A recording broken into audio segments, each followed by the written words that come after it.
Déménagez en toute sérénité avec AGS, spécialiste du déménagement en Outre-mer. Numéro 1 dans les DOM-TOM, AGS offre des services de qualité. AGS expédie tous vos colis, conteneurs personnalisés ou partagés à des prix compétitifs et prend en charge le transport de votre véhicule depuis sa propre plateforme jusqu'à sa destination. AGS s'occupe de toute la documentation douanière. AGS, le meilleur conseil et le meilleur prix. Demandez votre devis gratuit sur notre site ags-déménagement.com. ags-déménagement.com. Guadeloupe, actualité. Et commençons ce journal avec un sujet crucial pour les foyers de la Guadeloupe, l'eau. 6 mois après sa prise de fonction, le SMGAG tire un premier bilan qui est préoccupant. Un manque de financement estimé à près de 22 millions d'euros. Un plan d'urgence est en discussion. Le président du syndicat, Ferdi Louisi, s'est exprimé au micro d'Olivier Félix. Ce que je retiens sur cette organisation depuis plus de 6 mois, c'est qu'il faut réformer, mais réformer considérablement. On a déjà commencé à faire le travail, il y a des recrutements qui ont été faits, qui nous permettront d'améliorer le système. La crise réelle du SMGAG, c'est une crise financière, la crise de l'argent. Il faut véritablement 40 millions pour que nous puissions travailler sur la mise en place de plans d'économie, sur la mise en place d'un plan de recettes, sur la restructuration même du syndicat et notamment sur la mise en œuvre d'un plan d'investissement en urgence sur les 2 prochaines années qui vont nous faire sortir des trous d'eau, qui apporteront déjà un certain nombre de réponses à la population, aux usagers. Donc il y a des actions conséquentes à mettre en œuvre. Aujourd'hui, il faut une trésorerie d'appoint qui n'existe pas. On va trouver des financements, soit auprès de collectivités, des communes, soit auprès aussi des usagers qui devront participer à cet effort de redressement financier. La crise réelle, aujourd'hui, elle est financière. Et de la résolution de ce problème financier dépend tout ce que nous pourrons mettre en œuvre en termes d'investissement et d'amélioration des conditions de distribution de l'eau et de gestion de l'assainissement. Alors, sur les consommateurs qui ont des branchements illicites, c'est-à-dire qui ont de l'eau, qui ne payent pas d'eau et qui souvent se trouvent dans des secteurs où il n'y a pas de coupure de trou d'eau, ce sera tolérance zéro, ce sera une chasse sans merci. Donc, je vais lancer l'appel en disant, il y a une période jusqu'en septembre où les gens peuvent venir se déclarer et mettre en place leur abonnement, régulariser leur situation. Et à partir de septembre, ce sera une chasse sans merci. Parce que ce n'est pas juste que des Guadeloupéennes et des Guadeloupéens payent l'eau, payent leur abonnement, et que d'autres en profitent sans débourser un centime. Donc, il faut plus de justice. De la même manière aussi, on mettra un aspect humain sur la tarification sociale qui sera mise en place et qui est déjà en cours de réalisation. Moi, je suis pour qu'on traite de manière humaine les usagers de l'eau. Les usagers qui sont dans des situations licites, légales, et qui contribuent à ce que le SMGAG fonctionne. Et toutes celles et tous ceux qui profitent de la situation, quelle que soit leur position, quel que soit géographiquement là où ils sont, seront poursuivis. J'avais fait depuis décembre une demande d'accompagnement auprès de l'État, la région et le département pour un besoin de 40 millions d'euros que nous avons établi. L'État a réagi en nous accompagnant à hauteur de 18 millions, la région à hauteur de 40 000 euros et le département à hauteur de 120 000 euros. Il manque toujours une somme considérable puisqu'on avait besoin de 40 millions. Et aujourd'hui, on obtient 18 millions. Les 18 millions seront versés progressivement sur l'année 2025. Je voudrais saluer encore une fois l'engagement de l'État sur un plan financier dans la restructuration financière du SMGAG. Et l'appel, c'est de demander aux collectivités, la région et le département travaillent déjà sur le plan pluriannuel d'investissement, mais notamment les EPCI, d'apporter du capital en trésorerie pour sortir le SMGAG de la crise financière qu'elle est en train de vivre depuis... la crise financière qu'il est en train de vivre, depuis plusieurs mois, plusieurs années. Des chiffres alarmants qui parlent d'eux-mêmes et qui nous rappellent l'importance d'une gouvernance efficace pour un bien commun aussi vital que l'eau. Cap maintenant sur Vieux-Fort, où la 2e édition de la Place de l'Emploi a rencontré un franc succès entre entreprises engagées, jeunes motivés et opportunités en alternance. C'est tout un écosystème local qui s'est mobilisé. Retour sur cette journée porteuse d'espoir avec Charlie Dagonia.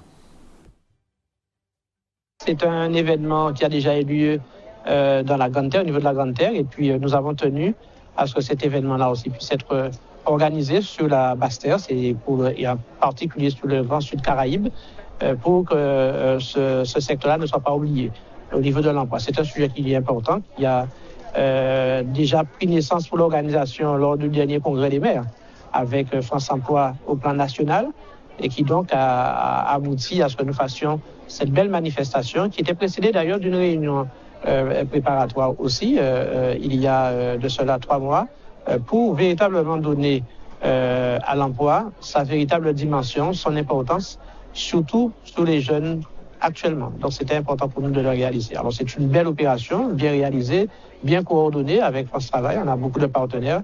Et donc c'est un événement pour la commune pour aussi mettre en évidence le travail que fait forcément la collectivité pour les jeunes de sa commune, mais aussi de toute la région de la Basse-Terre. L'objectif premier aujourd'hui pour France Travail, non seulement pour nous France Travail, mais également pour nos partenaires mission locale et Cap Emploi, c'est de transposer ici, dans le cadre de vie quotidien de nos publics, transporter une offre de services vraiment très large, mutualisée, en réunissant en le même lieu et au même moment une série de partenaires, donc des organismes de formation, des collectivités publiques, d'autres services publics comme France Travail, mais également et surtout, parce que c'est notre objectif premier, c'est de donner du travail aux gens, 16 entreprises qui ont mis à disposition aujourd'hui plus de 70 offres d'emploi.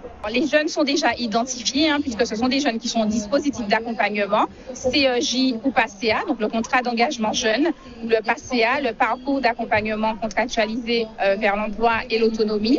Et donc, ce sont des jeunes avec lesquels nous sommes régulièrement en contact. C'est une très bonne manifestation, c'est la première fois que j'y participe.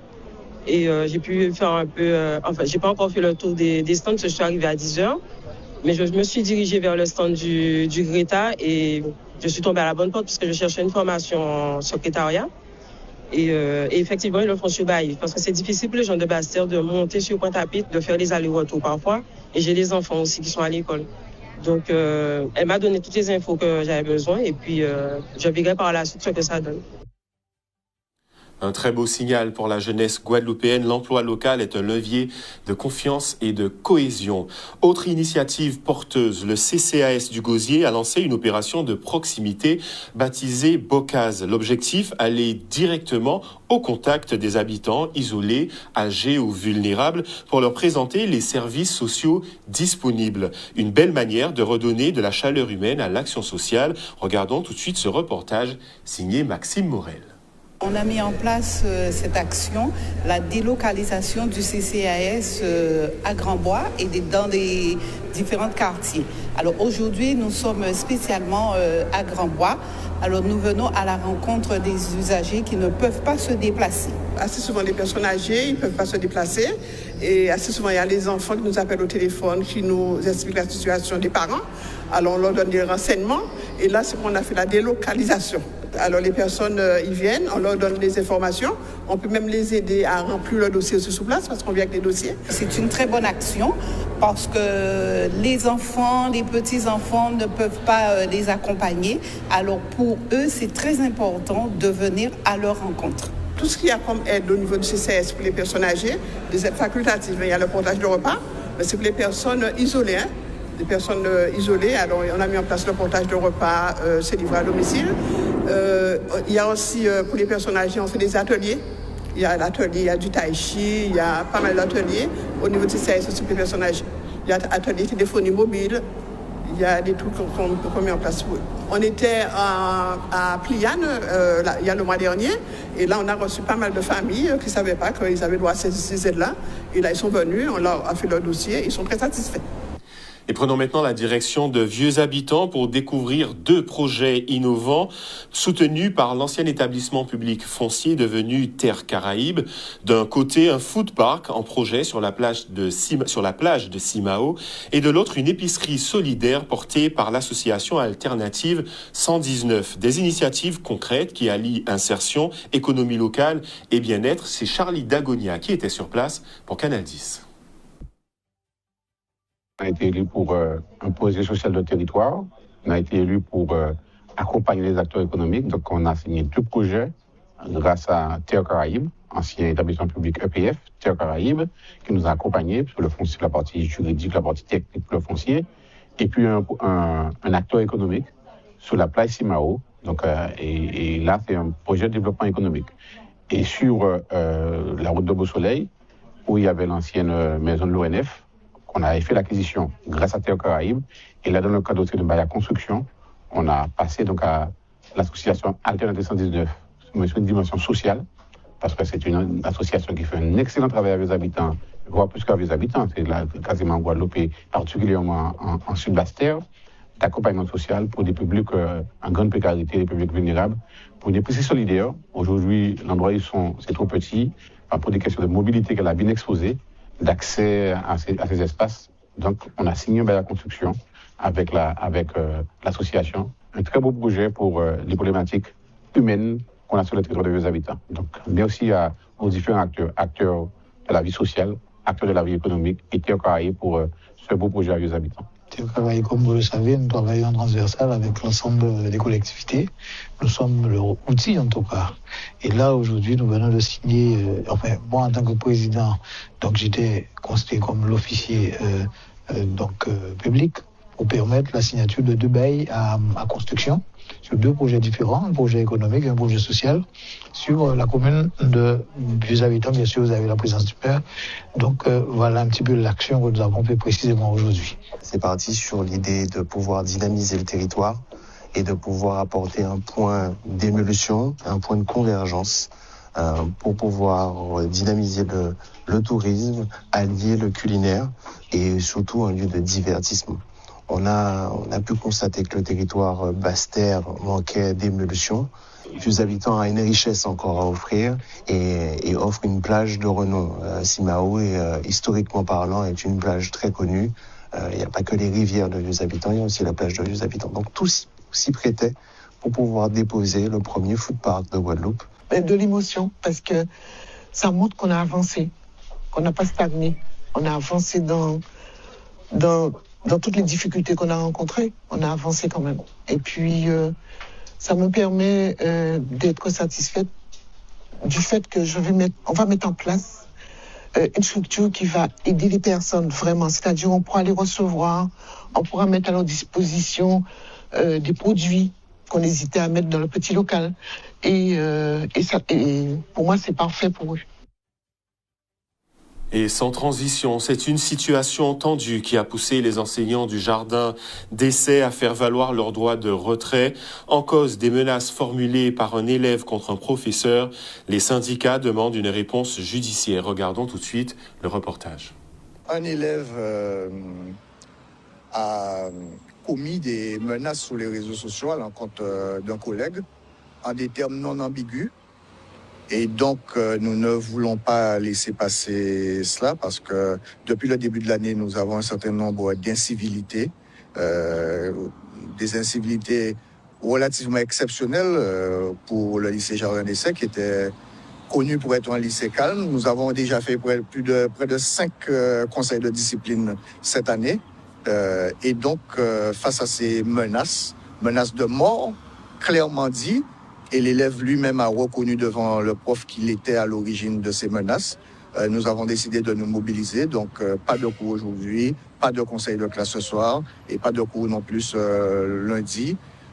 Une plainte a été déposée par notre établissement. Le collègue en question va aussi déposer une plainte et nous espérons qu'il y aura une sanction lourde contre cet élève. Alors l'élève a été exclu à titre conservatoire. Il va très certainement passer devant un conseil de discipline. Alors, c'est vrai qu'il est en terminale et que l'année est pratiquement terminée pour les terminales, mais nous espérons que la justice passera sévèrement parce qu'il est hors de question que de tels actes restent impunis. Un reportage signé Olivier Félix. Le respect des enseignants est un pilier fondamental de l'école. Cette affaire relance sans doute un débat de fond sur l'autorité et le vivre ensemble. C'est une première rencontre qui appelle d'autres, celle du curé de la paroisse de Saint-Louis du Gosier et du maire Michel Autin. Ensemble, ils souhaitent renforcer la coopération entre l'Église et la municipalité, notamment autour des besoins de la maison paroissiale. Une initiative placée sous le signe du dialogue. Regardons. Voilà, 5e dimanche de Pâques. 18 mai, voilà, Monsieur le maire Michel Autain nous a invités pour un échange entre tailleurs pouvoir. Comment on peut continuer la coopération entre la mairie et l'église.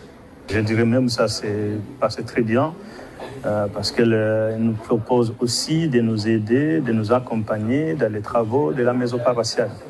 Voilà, donc ce qui est une bonne chose pour nous parce que nous avons vraiment besoin de cette maison paroissiale pour accueillir les enfants en septembre. Voilà, parce que nous n'avons pas assez de salles à la paroisse et nous avons autour de 500 jeunes catéchisés dans notre paroisse. Voilà. Donc pour nous, voilà, c'est une très bonne chose. Et nous disons à Monsieur le maire, la mairie, le conseil municipal, merci pour cela.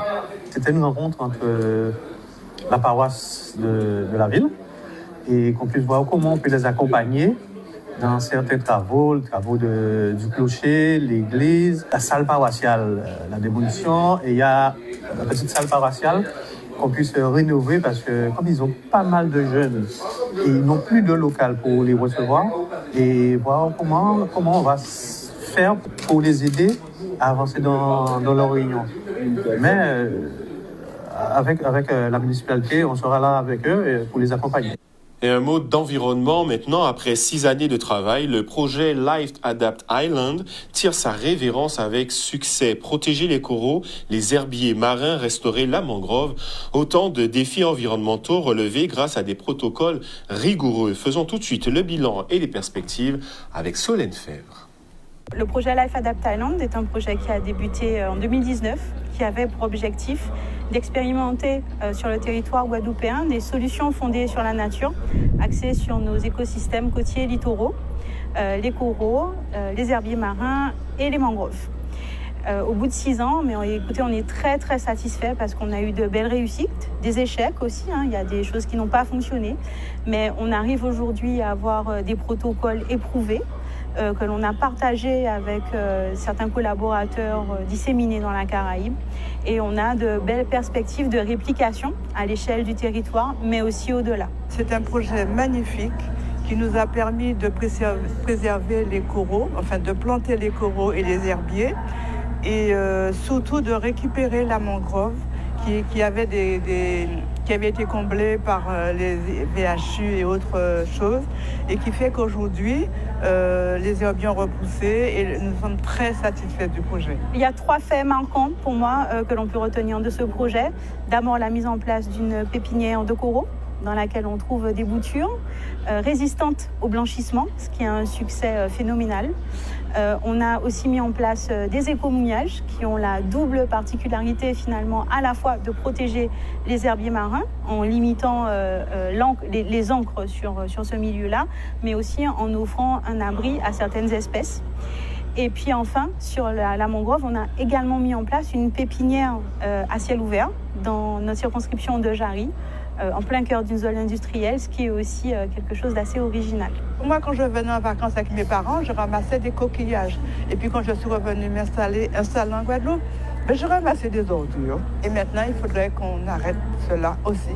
Et il faudrait que la population et les institutions, je pense que maintenant tout le monde est conscient, parce qu'au jour d'aujourd'hui, il y a beaucoup de projets, il y a beaucoup de manifestations pour préserver notre littoral et la Guadeloupe. Outremernews.fr, le site de l'actualité Outre-mer, 24 heures sur 24 et 7 jours sur 7. Retrouvez la chaîne Outremer News sur YouTube.